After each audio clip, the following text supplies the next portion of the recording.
किस्सा कहानी के और एक नए वीडियो में स्वागत है आपका। ये कहानी इतनी डरावनी है ना, और ये कहानी सच है क्योंकि ये कहानी के बारे में शायद आपने कहीं सुना होगा, या तो ये कहानी के बारे में आप कहीं ना कहीं जानते होंगे। क्योंकि ये सिर्फ एक कहानी नहीं है बल्कि एक ऐसा इतिहास है जो वर्ल्ड रिकॉर्ड बन गया। कहानी शुरू होती है 10 नवंबर 2012 को, जहाँ पे दो मछुआरे अपने रोज़मर्रा के कामों की तरह आज भी तैयार होके जाते हैं मछली पकड़ने के लिए। मेक्सिको की घाट पे जोस अल्वरेंगा नाम का एक मछुआरा होता है जो मछलियाँ पकड़ता था, और वो एक कंपनी में काम करता था जहाँ से उसको एक नाव मिली थी और एक दो और एम्प्लॉय मिले थे, जहाँ पे वो दो दो तीन तीन दिन, कभी कभी 15-15 दिन के टास्क पे जाता था और मछलियाँ पकड़ के लाता था। तो अक्सर होता ये था कि जब जोश जाता था मछली पकड़ने के लिए तो साथ में जीपीएस लेके जाता था, और अपना खाना बनाने के लिए अपना लेके जाता था, पूरा राशन वासन लेके जाता था, और 12-15 दिन के बाद मछली पकड़ के वापस आता था और इसके बदले उसको पैसे मिलते थे। लेकिन इस बार की कहानी थोड़ी अलग होने वाली थी। इस बार जोश के साथ कुछ ऐसा होने वाला था जो पूरे दुनिया को हैरान कर देने वाला था, और जोश के लिए एक ऐतिहासिक चीज़ थी। मतलब जोश को तो अंदर से एकदम मतलब मौत वाली फीलिंग देने वाला था, और पूरी दुनिया को एक इतिहास देने वाला था जो चीज़ उसके साथ होने जा रही थी। नवंबर का समय था। जोश अपने दोस्त के साथ तैयार होता है और मैक्सिको की घाटी पे जाके खड़ा होता है, जिसको हम प्रशांत महासागर कहते हैं। प्रशांत महासागर के बारे में आपको पता ही होगा, यह दुनिया का सबसे डेंजरस और बड़ा समंदर है, जिनके एक छोर से दूसरे छोर का कोई ठिकाना नहीं है। अगर आप एक बार समंदर के किनारे खड़े हो जाएंगे तो आपको दूर दूर तक सिर्फ पानी और समुद्र की गहरी और डरावनी आवाज़ें ही सुनाई देंगी। जोस अल्वरेंगा अपने दोस्त के साथ अपनी 12 दिन की यात्रा पे जाने की तैयारी कर रहे होते हैं। अपने एक दोस्त को लेते हैं और वो मछली पकड़ने की 12 दिन की यात्रा स्टार्ट करते हैं। अभी तक सब कुछ बढ़िया चल रहा था। जोश अल्वरेंगा बहुत खुश थे, और वो अपने जो भी उनका सहपाठी था, मित्र था, उसके साथ मछली पकड़ने के कामों में बहुत इंजॉय करते थे। बड़ा मज़ा आ रहा था उनको। अभी 2 दिन ही बीते थे कि अचानक उनको एक अलर्ट मैसेज आया, और उस मैसेज में बताया गया कि समुद्र में एक बहुत बड़ा तूफान आने वाला है। दरअसल होता यह है कि जब समुद्र में कोई बड़ा तूफान आता है तो जितने भी मछुआरे रहते हैं वो एक किनारे चले जाते हैं, जहाँ पे उनके नाव को सेफ्टी मिलती है, मतलब थोड़ी सिक्योरिटी मिलती है, और या तो बड़े नाव के पीछे चले जाते हैं। ऐसे व्यवस्थाएं उनके लिए की जाती हैं। लेकिन इस बार इनके साथ कुछ अलग होने वाला था। जैसे ही इनको मैसेज आता है, अलर्ट मैसेज, कि एक बहुत बड़ा तूफान आने वाला है, अलर्ट हो जाते हैं। जोश भी अलर्ट हो जाते हैं और भी नाव वाले अलर्ट हो जाते हैं। लेकिन जैसे ही तूफान आता है तो तूफान देखते ही देखते इतना बड़ा हो जाता है जिसका एक्सपेक्टेशंस ना जोश को था और ना ही और भी जो नाविक थे उनको था। समुद्र इस समय अपने लहरों के उफान पे होता है। समुद्र में एक से बड़ी एक लहरें आ रही होती हैं। ये लहरें देखने में जितनी डरावनी थी, उससे ज़्यादा ये लोगों को, वहाँ जो नाव में मछली पकड़ने गए थे, उनके मन में डर पैदा कर रही थी। पहले जोश को ये सारा एक्सपीरियंस था क्योंकि मछली वो आज से नहीं पकड़ रहे थे, बहुत दिन से मछली पकड़ रहे थे। लेकिन ये एक्सपीरियंस इनके लिए इसलिए ख़तरनाक होने वाला था क्योंकि ऐसा तूफ़ान वो आज के पहले कभी नहीं देखे थे। तूफ़ान बढ़ता चला जा रहा था और नाव उनकी किनारे आने के बजाय समुद्र के गहराइयों में चली जा रही थी। जोश को समझ नहीं आ रहा था कि उनकी नाव आखिर किस दिशा में जा रही है। जोश जब तक वो समझ पाते तब तक एक समुद्र के झोंके ने उनके हाथ से वो डिवाइस भी छीन लिया जिससे उनको ट्रैक किया जा सकता था। अब उनके पास सिर्फ थोड़ा राशन और एक मशीन जिससे उनकी नाव चल रही थी, और वो और उनका दोस्त बचा जो समुद्र की इतने अंदर तक गहराइयों में चले गए थे कि उनको समझ ही नहीं आ रहा था कि किस तरफ जाने से किनारा मिलेगा और किस तरफ जाने से मौत मिलेगी। अब जोश रोने लगते हैं, अपने दोस्त के साथ रोने लगते हैं। और लास्ट मैसेज जब वो अपने कंपनी को भेजते हैं तो उसमें वो बताते हैं कि हमारी नाव समुद्र के तट से काफ़ी अंदर चली आई है और हमको अब समझ नहीं आ रहा है कि हम किस तरफ जाएं। और हमारी नाव समुद्र के तूफान में इतनी अंदर आ गई है कि हमको यही समझ नहीं आ रहा है कि किनारा किस तरफ है और अंदर मतलब खाई किस तरफ है। अब उनकी कंपनी तत्परता दिखाते हुए हेलीकॉप्टर से उन लोगों का सर्च ऑपरेशन चलाती है। लेकिन 4-5 दिन बीत गए, अभी तक जोश और उनके दोस्त का कुछ भी पता नहीं चला था। ये लोग इतने अंदर चले गए थे कि हेलीकॉप्टर इनको ढूंढ नहीं पाया और एक इंसान से इनकी भेंट नहीं होने वाली थी। अब ये लोग समुद्र के काले पानी के अंदर सिर्फ अपने किस्मत पे रो रहे थे। जोश और उनके मित्र ये मान लिए थे कि अब ये लोग जिंदा नहीं बचेंगे, क्योंकि इनको समझ वो ब्लैक सी के इतने नज़दीक चले गए थे जहाँ से उनके वापस आने का कोई भी ठिकाना नहीं था। क्योंकि जिस नाव पे वो लोग सवार थे वो नाव भी बहुत बड़ी नहीं थी, एकदम छोटी सी नाव थी जो अब सिर्फ हवा के झोंके से चल रही थी। जिस तरफ की हवा आती नाव उसी दिशा में आगे बढ़ जाती, क्योंकि नाव पे ना ही अब कोई स्टार्टर होता है और ना ही कोई मैकेनिज्म काम करता है। पूरी नाव अब पूरे समुद्र के आगोश में थी और उनकी नाव की दिशा समुद्र की लहरें ही डिसाइड कर रही थी।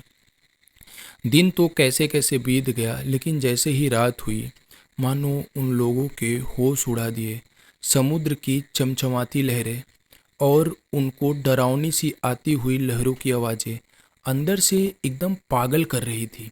उनका दोस्त तो चिल्ला रहा था, रो रहा था, लेकिन समुद्र की लहरों के बीच उनकी आवाज़ मानो थम सी गई थी। वहाँ पे उनको सुनने वाला कोई नहीं था। उनको बस समुद्र की लहरें और लहरों के सामने आती हुई बड़ी बड़ी मछलियाँ, बड़े बड़े समुद्री जानवर और कुछ डरावनी आवाज़ें सुनाई दे रही थी, जो उनको अंदर से ये एहसास दिला रही थी कि अब हम ज़्यादा दिन के लिए नहीं बचे हैं। जैसे तैसे उन लोगों का 2-4 दिन बीतता है।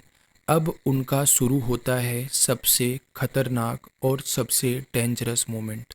अब इनके पास जो राशन होता है, इनके 10-12 दिन का स्टॉक, वो भी धीरे धीरे ख़त्म होने लगता है। अब इनके पास ना रहने का व्यवस्था था और ना ही खाने का व्यवस्था था।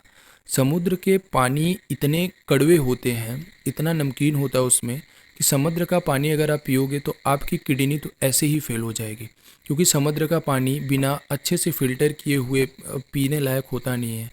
अब जोश और उनके दोस्त दोनों खाने के लिए स्ट्रगल करने लगे। अब इनके पास खाने का भी रास्ता नहीं बचा था। खाने के वास्ते भी इनको इतनी ज़्यादा परेशानी होने लगी कि ये समुद्री जो जीव होते हैं उनको पकड़ते थे, उनका ब्लड निकालते थे और उसको रख के उसको ही पीते थे और ऐसे अपना जीवन यापन करने लगे। जोश तो अपने दिमाग में मान लिए थे कि ऐसी ही ज़िंदगी अब जब तक बची है जिएंगे, लेकिन उनका दोस्त ये चीज़ों को एक्सेप्ट नहीं कर पा रहा था। वो जैसे जैसे 2-4-6 महीने निकाले, लेकिन अब उससे नहीं हो रहा था। आखिरकार वो दिन आया जब जोश का दोस्त मजबूर हो गया अपना जान देने के लिए। जोश का दोस्त क्या करता है, उसको समझ नहीं आता कि अब ज़िंदगी कैसे जिया जाए, और वो बिना सोचे समझे अपने आप को वहीं पे ख़त्म कर लेता है, क्योंकि ना उससे वो कच्चा मांस खाया जा रहा था और ना ही उससे बरसात के पानी पिए जा रहे थे। दरअसल जोश और उसके दोस्त का जो खाने पीने का मुख्य सोर्स था वो था बरसात का पानी और समुद्री जो जीव थे जो उनके हाथ लगते थे, समुद्री फ्लायर, समुद्री जीव, वही वो लोग पकड़ते थे और उनको मार के खाते थे। अब जोश के लिए मोमेंट और भी ज़्यादा डेंजरस होने वाला था, क्योंकि जो जोश का एक दोस्त था अब वो जा चुका था। अब नाव पे सिर्फ अकेले जोश बचे थे। आप सिर्फ ये चीज़ इमेजिन करो कि रात का समय है, समुद्र की कड़कड़ाती हुई लहरें और दूर से दिखाई देने वाला एक अनसीन चेहरा और लहरों की डरावनी आवाज़ें, और आप एक ऐसी ओपन नाव में हैं जिसके ऊपर कोई छत नहीं है और उस समुद्र की लहरें ही आपका दिशा डिसाइड कर रही हैं कि आपकी नाव किस दिशा में जाएगी और किस दिशा में आप जाएंगे, क्योंकि आपकी नाव आपके कंट्रोल में नहीं है, ना ही आप अपने कंट्रोल में हैं। सोचो कितना डरावना मंजर रहा होगा। एक एक दिन उनके लिए मौत के बराबर था, क्योंकि उनको समझ नहीं आता था कि कौन सा मोमेंट, कौन सा दिन आखिरी होगा। जोश अपने एक इंटरव्यू में बताते हैं कि जब वो मिड में पहुँचे, मतलब समुद्र में रहते हुए उनके 100-150 दिन बीत गए, अब वो अपनी हिम्मत बिल्कुल हार चुके थे, क्योंकि समुद्र के वो उस पार्ट में खड़े थे जहाँ पे साइंटिस्ट मानते हैं कि समुद्र सबसे गहरा और सबसे डेंजरस होता है। वहाँ पे समुद्री इतने खतरनाक जीव पाए जाते हैं जो आज तक रिसर्च में और खोज में नहीं आए हैं। जोश बताते हैं कि वहाँ पे उनके नाव के आसपास इतने समुद्री जीव थे जो कि उनको डराते थे, उनको सामने आके ऐसे दिखाते थे कि जैसे मानो वो पूरे नाव सहित उनको निगल लेंगे। लेकिन जोश बताते हैं कि उनके पास उनको देखने के सिवाय और डरने के सिवाय बाकी कोई भी रास्ता नहीं था। जोश कहते थे कि जब बारिश होती थी तो खुले में मैं रहता था, बिजली की कड़कड़ाहट और समुद्र की लहरें इतने ऊपर उठती थी कि मानो मेरा पूरा नाव डुबा देंगी। लेकिन मैं सिर्फ इस सोच से उस पर बैठे रहता था कि जितने दिन भगवान को मंजूर होगा उतने दिन मैं जिंदा होऊंगा। धीरे धीरे समय बीत रहा था। अब एक दिन ऐसा आया जब जोश पहली बार किसी ऐसी चीज को समुद्र में देख रहे थे जो उनको सच में एक होप देने जा रही थी। दरअसल जब जोश अपनी नाव पे बैठे थे तो अचानक उनको 1-1.5 किलोमीटर दूर एक बड़ी जहाज जाती हुई दिखाई दी। जैसे ही जोश ये देखते हैं, जोश मानो खुशी से झूम उठते हैं। वो दोनों पैरों पे अपने नाव पे खड़े हो जाते हैं और उस जहाज की तरफ तेजी से चिल्ला के इशारा करते हैं। उनको यकीन था कि उस जहाज से उनको कोई देखेगा और उनको बचा लेगा। लेकिन कहते हैं जब किस्मत बुरी हो और किस्मत ने कुछ और ही लिखा हो तो ये सारी चीज़ें काम नहीं आती। धीरे धीरे वो जहाज़ उनके एकदम पास से गुजर गई, लेकिन उस जहाज़ का कोई भी व्यक्ति जोश को नहीं देख पाया। जोश अपना हाथ हिलाते रहे, जोश चिल्ला चिल्ला के बताते रहे, लेकिन समुद्र की लहरें उनके आवाज़ को उनके तक ही सीमित रख दी। धीरे धीरे वो नाव उनसे दूर जाने लगी, मानो उनकी ज़िंदगी उनसे दूर जा रही थी। जोश वहाँ से चिल्ला चिल्ला के उस नाव की तरफ इशारा कर रहे थे कि मुझे भी अपने साथ लेके चलो, लेकिन जोश को सुनने वाला और देखने वाला शायद उस नाव में कोई नहीं था। धीरे धीरे करके वो नाव उनकी नज़रों से दूर चली गई और अगले कुछ मिनटों में नाव पूरी गायब हो गई। अब जोश बैठे और अपनी किस्मत पे चिल्ला चिल्ला के रोने लगे कि एक पहली बार 100 दिन बाद ऐसा होप मिला जो मुझे लग रहा था कि मुझे काश यहाँ से निकालेगा, लेकिन वो भी अब ख़त्म हो चुका था। अब जो सिलवरंगा को लग रहा था कि अब उनके बचने का कोई भी रास्ता नहीं बचा है, क्योंकि वो समुद्र के ऐसी गहराइयों में थे जहाँ पे वो रात को ना सो पाते थे, ना ही दिन में वो सही से बैठ पाते थे। धीरे धीरे उनके हाथ पैर फूलने लगे और समुद्री जीव को खा खा के उनके बॉडी भी अब धीरे धीरे रिस्पॉन्स करना बंद कर दी। जोश तो यहाँ तक बताते हैं कि कुछ दिनों तक समुद्र में बारिश नहीं हुई तो वो खुद के अपने यूरिन को मतलब एज अ ड्रिंक पी के अपने आप को सरवाइव किए थे। अब सोचो जरा मंजर कितना डेंजरस रहा होगा कि कोई इंसान समुद्र में है और समुद्र में जब लहरें आती हैं तो एक कितनी डरावनी आवाज़ पैदा करती हैं, और वो बंदा समुद्र में लहरों के साथ साथ बरसात, समुद्री जीव और वो कड़कड़ाहट बड़ी ठंडी इतनी गंदी लहरें जो आसमान से भी ऊपर उठती हैं, उन सबको झेल रहा था। फाइनली दिन बीत रहे थे, लेकिन अब भी उनके पास ऐसा कोई रास्ता नहीं दिख रहा था कि जो उनको ऐसा एक होप दे कि ये ज़िंदा बच जाएंगे। अब धीरे धीरे जोश और भी मौत के नज़दीक जा रहे थे, क्योंकि उनकी नाव एक ऐसी दिशा में जा रही थी जहाँ से शायद वो कभी वापस नहीं आती। जोश बता रहे थे कि वो समुद्र का एक ऐसा जगह था जहाँ पे चारों तरफ से सिर्फ पानी पानी दिख रहा था, ना उनको एक पक्षी दिखाई दे रही थी और ना ही कोई तट दिखाई दे रहा था, और यहाँ तक कि उनको कोई महाद्वीप भी दिखाई नहीं दे रहा था कि जहाँ पे वो ज़मीन पे उतर सके। धीरे धीरे समय 100 से 200 दिन हो गया, 200 से 300 दिन हो गया, लेकिन अभी भी इनके पास कोई भी ऐसा क्लू, कोई भी ऐसा सोर्स नहीं मिला जो इनको ऐसी होप दे सके कि मैं बच जाऊँगा। इनका एक दोस्त था जिनको वो अपनी आंखों के सामने जाते हुए देखे थे। ये चीज़ उनको अंदर से और भी डरा देती है।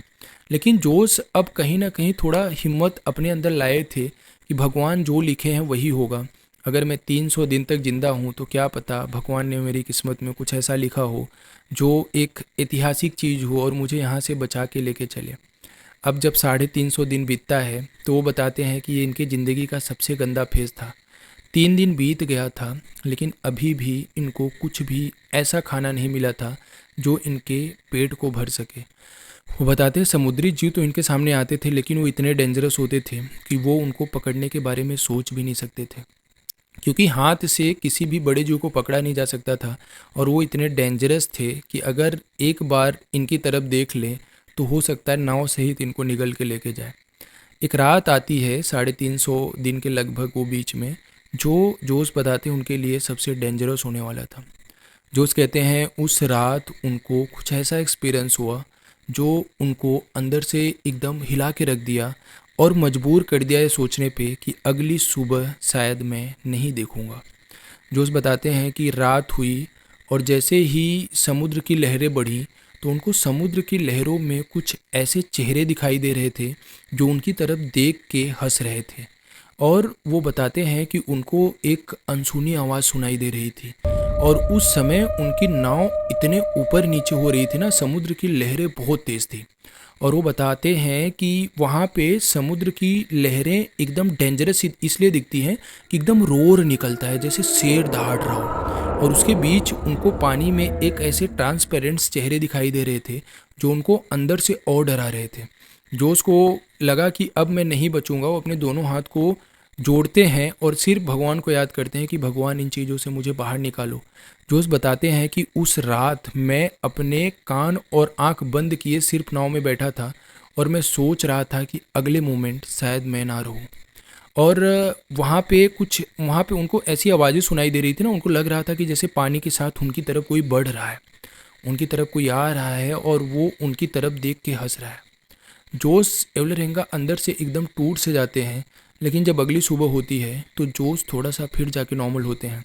वो बताते हैं कि हर एक दिन उनके लिए वहाँ पे इतना चुनौतीपूर्ण था, हर एक दिन उनके लिए ऐसा टास्क था कि मानो अगले मोमेंट उनके साथ क्या होने वाला है कुछ भी नहीं पता था।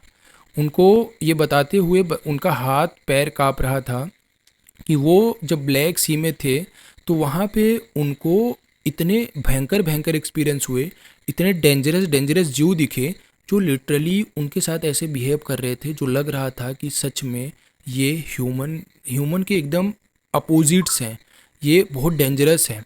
लेकिन जोश जैसे तैसे अपना दिन बिता रहे थे। अब ये सारे दिन काटने के बाद 438 दिन वहाँ पे समुद्र में काटे।